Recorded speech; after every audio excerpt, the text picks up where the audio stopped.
Bueno, y como hemos anunciado, la entrevista de portada de hoy es con el flamante presidente de CONFIEP, el máximo organismo representativo del empresariado nacional, y asume este reto en momentos realmente complicados para nuestro país, retos que tiene que afrontar como máximo representante del empresariado nacional. Él hasta hace poco, obviamente ha pedido licencia, era el presidente de la Cámara Peruana de la Construcción y ha sido elegido y designado como nuevo presidente de CONFIEP y ha tenido la gentileza de aceptar nuestra invitación. Buenas noches, Jorge. Bienvenido. Buenas noches, Óscar. Un gusto, como siempre, estar en este programa. Bueno, empecemos con el tema obligado, el tema de la inseguridad ciudadana. Esta creciente ola delincuencial que acaba de cobrar una vida ha despertado obviamente la indignación nacional y hay una serie de organismos y de entes que se han manifestado. Están varios partidos políticos, obviamente todos pidiendo la cabeza del ministro del Interior. Según la información que nosotros tenemos aquí en Tierra Adentro, las horas del ministro están definitivamente contadas, ya habrían tomado la decisión de su reemplazo en Palacio de Gobierno, así que en eso no nos vamos a detener. Pero ¿cuál es la posición de CONFIEP? ¿Cómo estás viendo tú, Jorge, este tema? Hemos sacado un comunicado. Voy a ver que lo hagan llegar. Nosotros, con mucha preocupación, por supuesto, nosotros hace mucho tiempo estamos tratando de buscar soluciones a este problema de la inseguridad ciudadana. Esto lo hemos hecho en conjunto con los trabajadores, ¿no? Hasta algunas marchas hemos hecho como empresarios y unidos a los trabajadores. Es un problema delicado, pero además creo que percibido por la población como el problema más grave. Entonces exige que las máximas autoridades, no solo del Ejecutivo, porque no solo involucra al Ejecutivo, involucra al Poder Judicial sobre todo y a la Fiscalía de la República, que tiene que estar a la altura de las circunstancias. Entonces nosotros lo que exigimos, más allá del ministro de turno, lo que exigimos es que haya coordinación, que se sienten en una mesa y que juntos le den un mensaje al país y que le digan por qué camino van a ir, cuál es la ruta, cuál es el plan de trabajo y cuáles son los problemas que tiene cada poder del Estado para que en conjunto los solucionen. Yo creo que amerita que la Presidenta de la República lidere esta cruzada contra la inseguridad ciudadana y contra la violencia que tantas vidas está cobrando. Jorge, pero para ser puntual solamente en esto, supongo que tú estás de acuerdo con todos quienes están pidiendo el cambio del ministro del Interior. Bueno, la suerte del ministro parece que ya está echada, pero yo creo que esto va mucho más allá del ministro, claro, ¿no? Porque hemos tenido cuantos ministros del Interior y los resultados no han acompañado con ninguno de ellos, ¿no? Yo creo que esto tiene que ser una política de Estado y la Presidenta tiene que convocar al Consejo de Estado para que... porque nosotros al cual no se está convocando. No se ha convocado. Como tampoco se convoca el Acuerdo Nacional. Correcto. O sea, cuando debemos estar, y lo conversábamos antes de salir al aire, cuando debemos estar más unidos en el Perú, estamos más desunidos, porque los que sí están unidos son los del Tren de Aragua. Así es, y ese Consejo de Estado tiene que darnos soluciones, ¿no es cierto? Porque nosotros hemos acudido a reuniones en el Ministerio del Interior y siempre nos dicen la Fiscalía lo suelta. Nosotros capturamos delincuentes y la Fiscalía lo suelta. Bueno, pues siéntense con la Fiscalía. Eso creo que es lo mínimo que demanda la población. El ciudadano no quiere saber ya que si el Ministerio hizo su trabajo y la Fiscalía lo suelta, o la Fiscalía está haciendo su trabajo o no lo está haciendo, no tiene suficiente personal. Siéntense en una mesa y resuelvan el problema. Para eso son las autoridades y para eso nosotros somos los ciudadanos que tenemos que demandar estas acciones. Hay quienes piden que salgan los militares a la calle, que se pida un estado de excepción y que estemos llenos de militares en las calles como si eso fuese la solución y como si no se hubiese implementado ya en algunos distritos, obviamente coronados por el fracaso. ¿La posición de CONFIEP y la tuya, Jorge, es a favor de la militarización? Es que tiene que obedecer a un plan de trabajo, no son mecanismos aislados, medidas así trasnochadas, se puede decir, no van a funcionar si no hay un plan. Si a mí me dicen cuál va a ser el rol de los militares, cuántos militares van a haber, cuántos van a haber en cada distrito en las zonas más convulsionadas, ¿no? Cómo se va a articular con la policía, qué instrumentos se le va a dar a los militares, cómo se va a apoyar eso con inteligencia, con un plan completo, integral, podríamos estar de acuerdo, pero decir, salgan los militares, es una solución fácil y sin articulación no va a funcionar como ya no ha funcionado. Exactamente, de acuerdo. Hablemos de las elecciones 2026, algo te he escuchado en estos días hablar. Y lo que has mostrado es una transparente y abierta y franca preocupación, representando al empresariado, por esta multiplicación de partidos, ¿no? O sea, así como en la Biblia era la multiplicación de peces, acá es de partidos. Tenemos 42 partidos hoy que podrían ser 48. ¿Se puede gobernar, le pregunto al presidente Confip, ¿se puede gobernar un país como el nuestro siendo elegido con 1 de cada 10 votos? De ninguna manera. Esa es una de las otras preocupaciones que compartimos los empresarios y estamos haciendo esfuerzos, estamos conversando con otras instancias del país, de hecho con los trabajadores hemos conversado y también le hemos pedido a la presidenta que convoque al acuerdo nacional. Yo estoy buscando reunirme con congresistas a ver qué plazos tenemos para hacer alguna reforma. Nos hemos reunido con el presidente del Jurado Nacional de Elecciones y estamos tratando de articular alguna propuesta que evite este desastre que podría ser el ir a una elección con 50 candidatos, ¿no?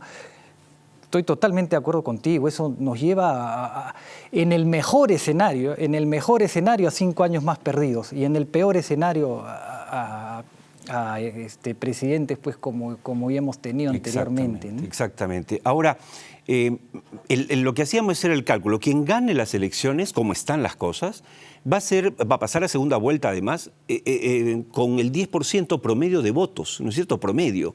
Quiere decir que el 90% no votaría por esa persona, que fue lo que pasó con Castillo, etcétera. Y entonces tienes un gobierno frágil. Tenemos hoy una presidenta, Jorge, que hay que recordar a los televidentes, y no es por defenderla, hay que explicar una situación, no tiene partido, fue expulsada de Perú Libre, no tiene parlamentarios, y claro, es una rehén del Congreso. Así no se puede gobernar, pero tú has llamado la atención en el sentido que te preocupa que este escenario, se prolongue el 2026. Correcto, pero lo que quiero que quede claro es que nosotros somos siempre propositivos. Nosotros no somos la crítica por criticar y no hacer nada al respecto. Hacemos las propuestas. En el caso de la inseguridad ciudadana, le hemos pedido a la presidenta que convoque al Consejo de Estado, lo que ya explicamos anteriormente, y en el caso de las próximas elecciones hemos pedido públicamente que convoque al acuerdo nacional y vamos a seguir reuniéndonos para ver qué más se puede hacer, ¿no? Evidentemente el escenario que has descrito se puede repetir o empeorar incluso, ¿no? Porque el partido Perú Libre llegó con 15%, me parece, efectivamente, esta vez podría llegar un partido con 10%, ¿no? Y con un Congreso completamente fracturado, con una representación mínima, el que esté en el Ejecutivo, y eso pues es un desgobierno garantizado y el país ya no merece que perdamos más tiempo, ¿no? El país necesita un buen gobierno articulado, con los mejores ciudadanos ocupando las plazas, los ministerios y de ahí para abajo, para explotar las grandes posibilidades que tiene este país que ahora más que nunca se le presentan, ¿no?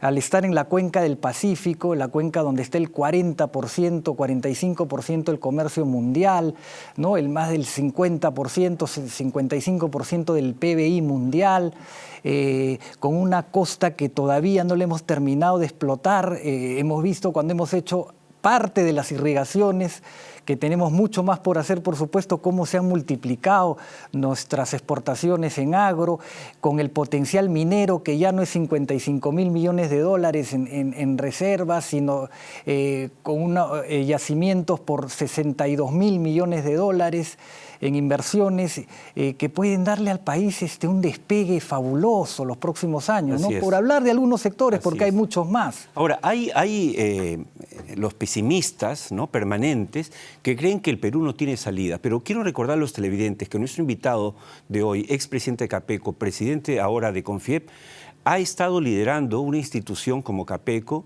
que ha logrado durante años sentarse con los sindicatos y lograr acuerdos. O sea, quizás es el único gremio que ha hecho eso. Por lo tanto, esa experiencia, Jorge, vas a tratar de trasladarla, es decir, esa experiencia conciliadora, digamos, de sumar, de entendernos entre los peruanos en vez de terruquearnos, en vez de atacarnos. Por supuesto que sí, así lo hemos anunciado el día que recibí el encargo de presidir la Confiep. Y ya estamos articulando algunos temas. Uno de ellos es, por ejemplo, el tratar de buscar caminos para que las elecciones que vengan no sean el desastre que prevé, que parece que viene, ¿no? Jorge, cuando llegó Castillo a la presidencia, todo el mundo decía, Dios mío, que no toque la Constitución, empezando por el Congreso. Pero ese Congreso, el mismo que llegó a sus curules con Castillo, ha cambiado 78 artículos de la Constitución. O sea, de facto es casi una asamblea constituyente. ¿Te parece eso responsable? ¿Te parece serio o peligroso? No, definitivamente una constitución debe cambiarse poco, ¿no? Es la Carta Magna, como se llama, ¿no? Su mismo nombre lo indica. Si hay artículos que modificar, se tienen que modificar, pero producto de un consenso nacional, ¿no? Con una apertura al debate, con opinión de mucho más gente que solamente los congresistas, ¿no? Evidentemente que el mundo es dinámico, ¿no? La política es dinámica como parte del mundo, pero hay que hacerlo responsablemente. Este mes de enero, según el Banco Central de Reserva, Perú ha crecido 4%, o sea, más que el año pasado. Es increíble, yo siempre digo, oye, sin gobierno, ¿no? Y con estos políticos que tenemos, el Perú es la segunda economía más grande de América Latina, la de mejores señales de su macroeconomía, con la moneda más fuerte. Hay 108 monedas, siempre lo repito a los televidentes, 108 y hay 4 fuertes, una de ellas es el sol. Ahora, supongo que no es suficiente crecer 4%. No, deberíamos crecer más. ¿Cuánto y por qué? Porque tenemos potencial para crecer más. En la brecha, para cerrar la brecha de infraestructura nomás, si logramos hacerlo, y felizmente ahora hay un ministro que está entendiendo y ha creado los mecanismos correctos para cerrar la brecha sin incrementar el déficit fiscal, ¿no? Y está apostando por esos mecanismos, que es algo muy interesante. Quiere hacer un shock de destrave, ¿no? Es importantísimo. Claro que sí. Y quiere apostar por las APPs, por obras por impuestos, por proyectos en activos y todos estos mecanismos que no afectan al presupuesto público y que además son mucho más eficientes que la obra pública tradicional, ¿no? Pero solamente reduciendo la brecha de infraestructura, es decir, construyendo a lo largo de todo el territorio peruano, podemos incrementar 2 o 3 puntos del PBI, pero hay que hacerlo. No podemos seguir con esta dinámica de que las obras se paralicen. Tenemos cerca de 43.000 y pico millones de soles en obras paralizadas en un país con una brecha tan grande, es inaudito, ¿no? Hay que seguir haciendo las irrigaciones para ampliar nuestra frontera agrícola. Hay que apostar por la minería. El Perú es un país minero, es sostén de nuestra economía, sostén de nuestro Estado a través de su tributación.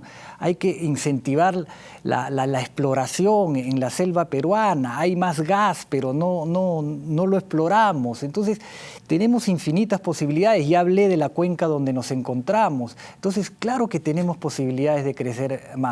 Y por eso es que no podemos, digamos, ayornarnos, no podemos decir, bueno, estamos bien, 4%, cuando se sabe además que se necesita crecer más del 7% para que el índice de la pobreza baje.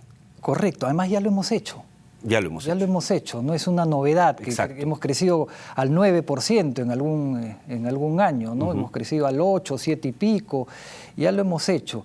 Entonces yo creo que... En ese sentido, Jorge, ¿cuál es el papel del empresariado?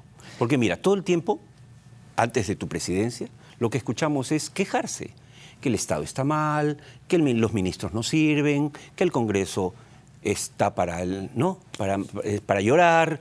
Pero ¿qué hacemos? ¿Qué hacen los empresarios? Porque te recuerdo, así como hablas de que ya lo hemos hecho y hemos crecido, este país ha tenido a Vega Llona, a Rafael Villegas, a Miguel Vega Alvear, enfrentándose al todopoderoso Alan García del 85, que quería estatizar la banca. Se le pararon enfrente los empresarios, sin partido político, y detuvieron la estatización. Tú estás ante ese reto hoy día. No te quiero comprometer, pero estás, digamos, ante un reto, un buen problema. Sí, distinto, ¿no? Porque en realidad hoy en día los gobiernos son mucho más débiles, ¿no? Entonces, el valor que tuvieron ellos en enfrentarse en ese momento es distinto al que se tendría hoy día. Pero yo veo que mis antecesores han sido muy propositivos. No solo nos hemos quedado en la crítica, o no solo se han quedado en la crítica. Obviamente hay que decir y hay que señalar las cosas que están mal, ¿no? Nosotros hemos sido críticos con Petroperú. Has dado una buena noticia hoy día y ojalá que esto se encamine por una buena senda y que salgamos de este problema que hemos tenido, ¿no? Pero el empresario, hemos pasado de enfrentar una estatización de la banca en los años 80, como bien señalas, a apostar por el Perú, a dar nuestras propuestas. Yo creo que siempre hemos sido propositivos y ahora queremos articular más con otras fuerzas vivas de la nación, ¿no? Queremos articular con la sociedad civil, ¿no? Que creo que tiene que decir su voz, porque hay algo que es característico en el país que no se ve en otras latitudes.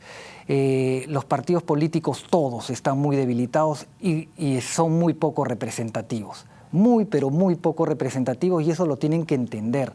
Entonces, hay una sociedad civil que probablemente tenga más representatividad. Hay gremios con 50, 60 años y que además, esto es muy importante y marca una gran diferencia, representan intereses transversales, intereses comunes, no los intereses del que está arriba, del que está en el momento gobernando, ¿no? Entonces, hay que escucharlos y en ese esfuerzo vamos a estar y en ese esfuerzo no vamos a desmayar. Me parece estupendo y te había escuchado antes y te agradezco mucho que hayas aceptado nuestra invitación hoy, porque sí, escuchar tu mensaje es escuchar, digamos, tú eres constructor, que lo que quieres es construir ciudadanía, de alguna manera. Y a través de la CONFIEP, bueno, es una tribuna tan importante, ¿no es cierto?, para hacerlo. Y parafraseando al grupo Armonía 10, que ha perdido a su máximo representante, pues hay que armonizar los esfuerzos, ¿no? Hay que sumar y dejar de restar en este país. Y tu mensaje siempre ha sido ese.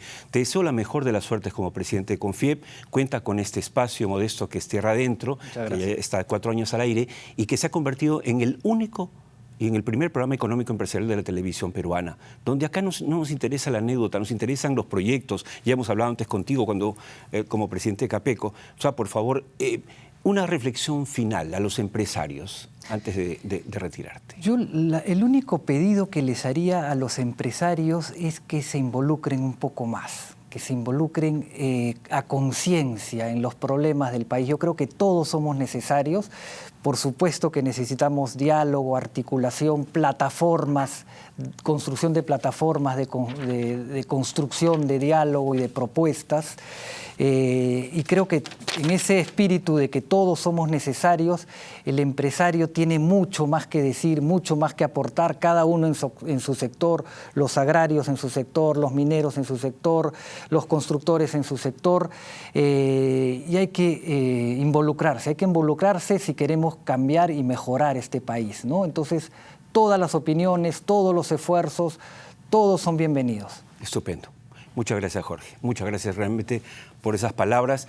En Viceversa decimos, tú sabes, tenemos una frase: hay 2 formas de llegar a la catástrofe, pidiendo lo imposible o postergando lo inevitable.